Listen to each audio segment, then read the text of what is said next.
영광을 보내 우리 가운데 계신 주님,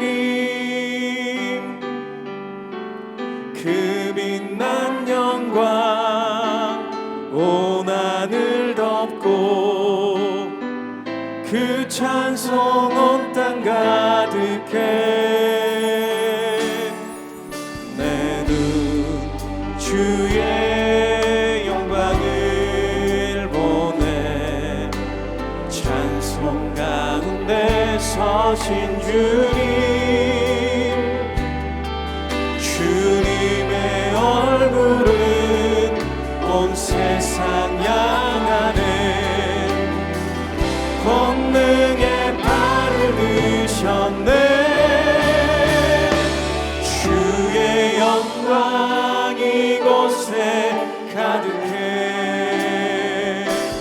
우린 선의 주님과 함께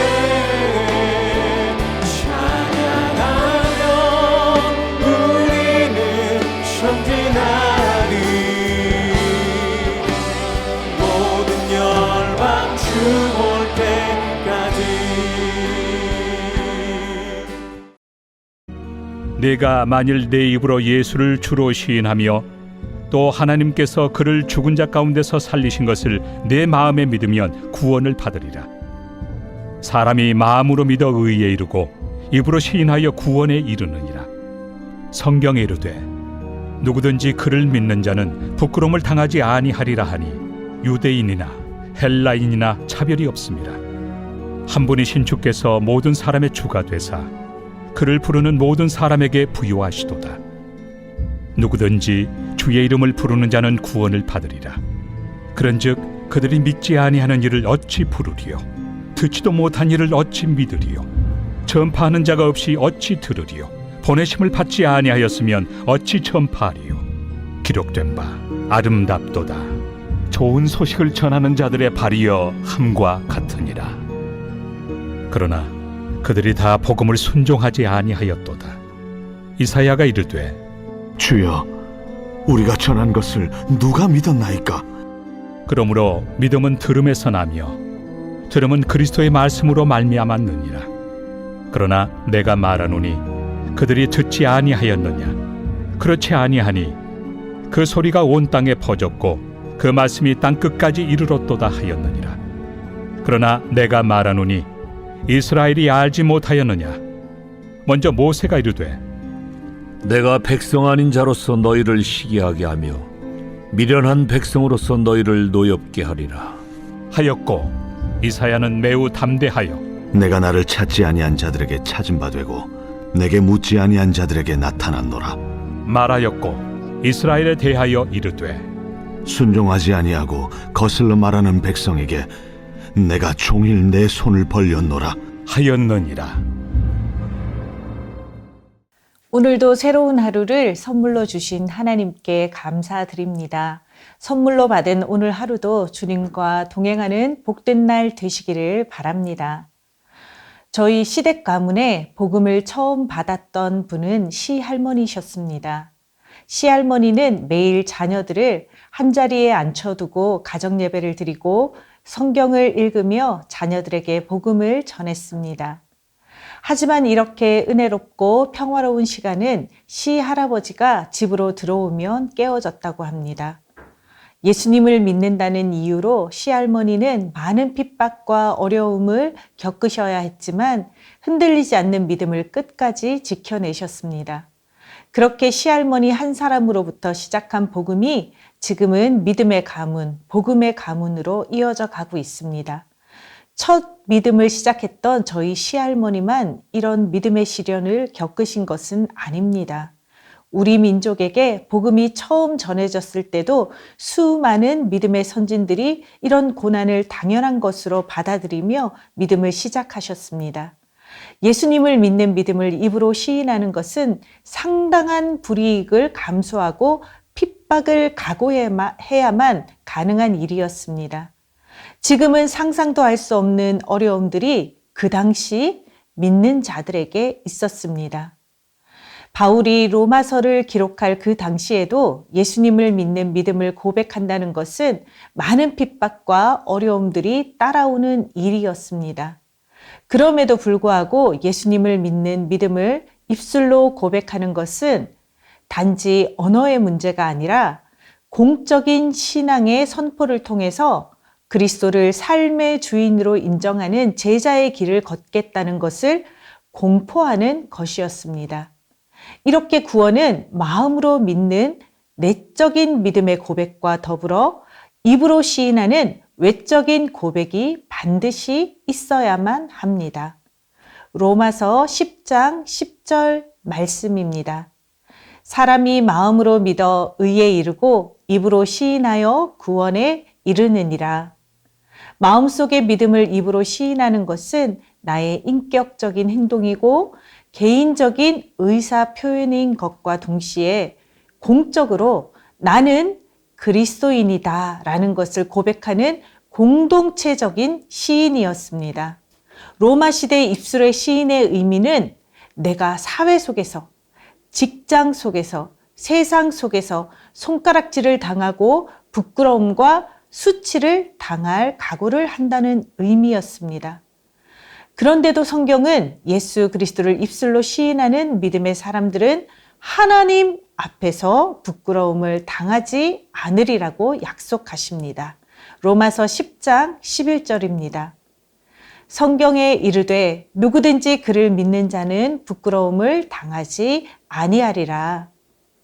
우리가 주님을 부끄러워하지 않으면 주님도 우리를 부끄러워하지 않으십니다.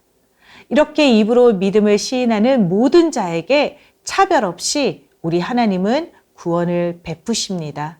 로마서 10장 12절 말씀입니다. 유대인이나 헬라인이나 차별이 없음이라. 한 분이신 주께서 모든 사람의 주가 되사 그를 부르는 모든 사람에게 부요하시도다.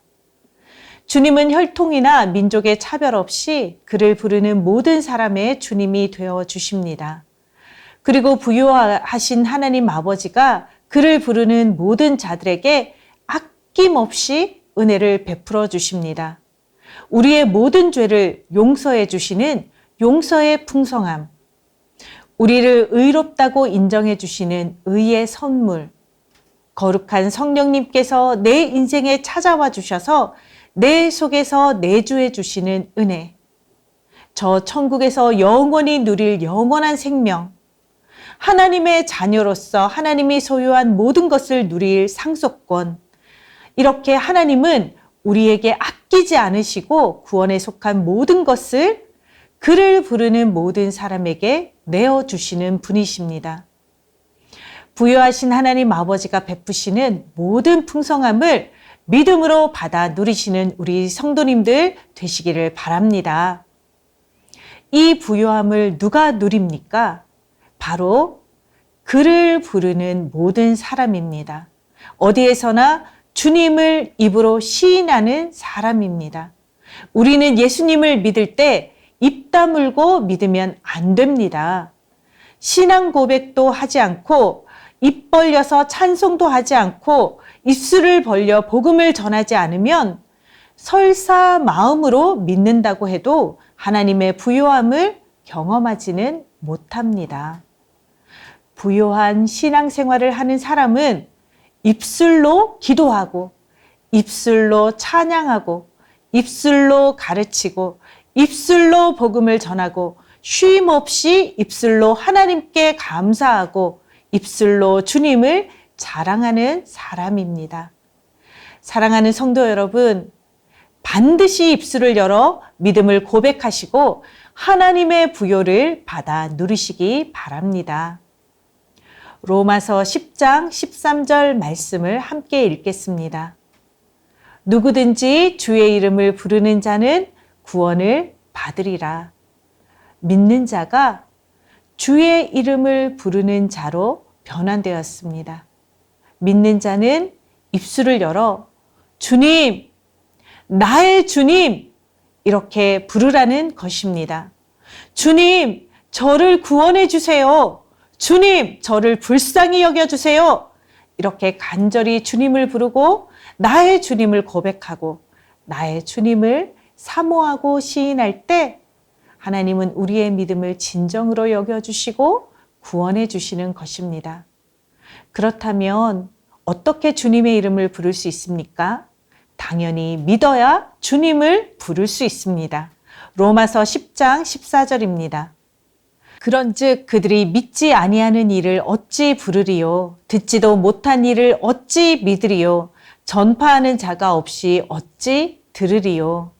주님을 부르려면 먼저 믿어야 되고 믿으려면 먼저 복음을 들어야만 합니다. 복음을 들으려면 먼저 누군가 그에게 전도를 해야만 합니다.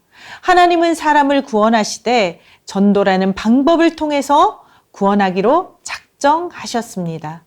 로마서 10장 15절 말씀입니다. 보내심을 받지 아니하였으면 어찌 전파하리요? 기록된 바 아름답도다 좋은 소식을 전하는 자들의 발이여 함과 같으니라. 사도 바울은 자신이 보내심을 받은 자라고 말합니다.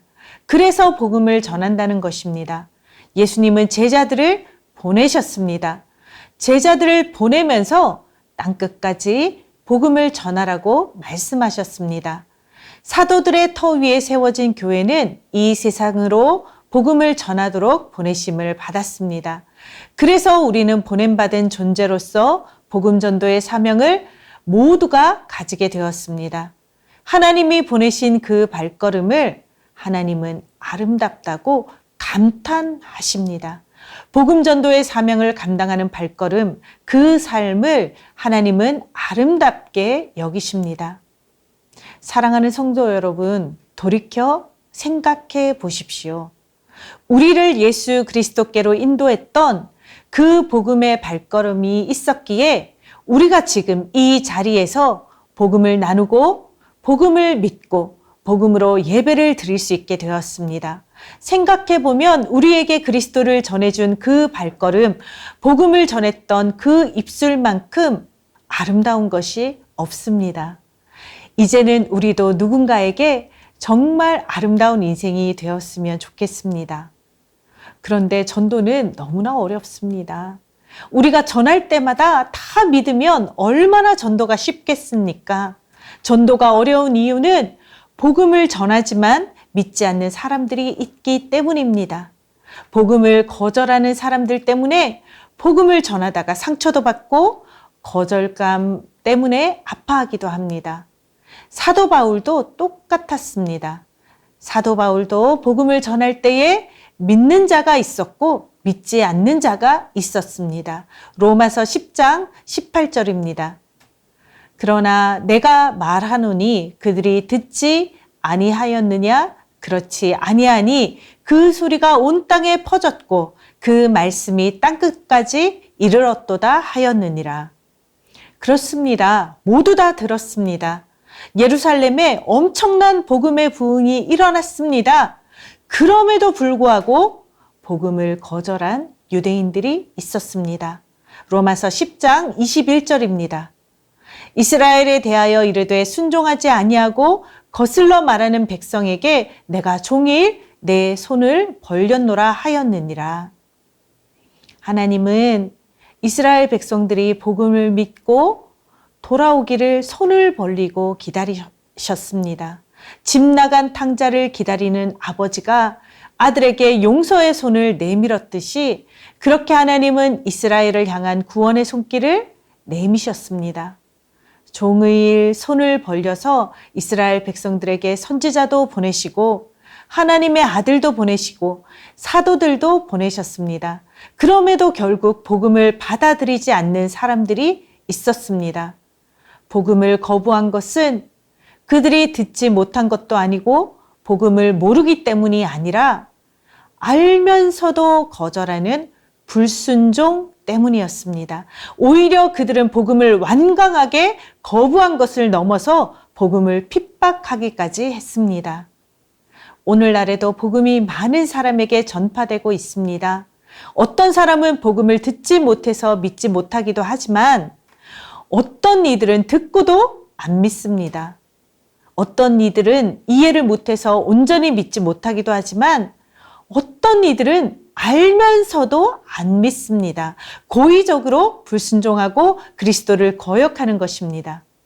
복음을 듣고 복음을 알면서도 거절하는 것은 결국 그 책임은 본인에게 있습니다. 그렇기에 복음을 전하는 것에 상처받지 마십시오. 복음을 전하는 것에 낙심하지 마십시오. 복음의 열매를 거두는 것은 우리의 책임이 아닙니다. 다만 하나님이 우리에게 주신 우리의 사명은 복음을 입술로 전하는 것까지입니다. 우리가 먼저 복음에 빚진 자이기 때문에 복음이 필요한 곳에 우리의 발걸음을 옮기고 복음을 들어야 하는 사람에게 우리의 입술을 벌려서 복음을 선포해야 하는 것입니다. 여기까지가 우리를 보내신 하나님께서 우리에게 원하시는 것입니다. 하나님이 보내신 아름다운 발걸음, 하나님의 복음을 전하는 복된 입술로 복음의 사명을 성실하게 감당하는 더사랑의 교회 모든 성도님들 되시기를 바랍니다.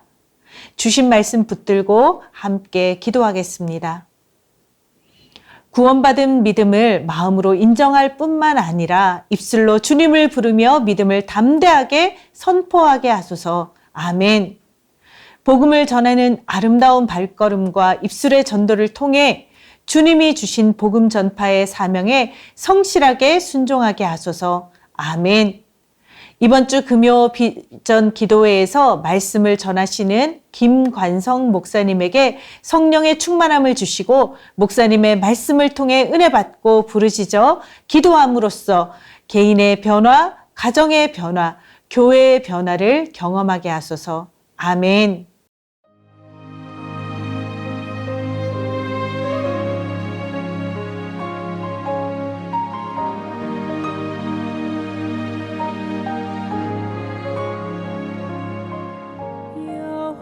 여호와는 나의 목자시니 내가 부족함 없으리. 푸른 초장에 누이시며 나를 쉴 만한 물가로 오 주께서 인도하네.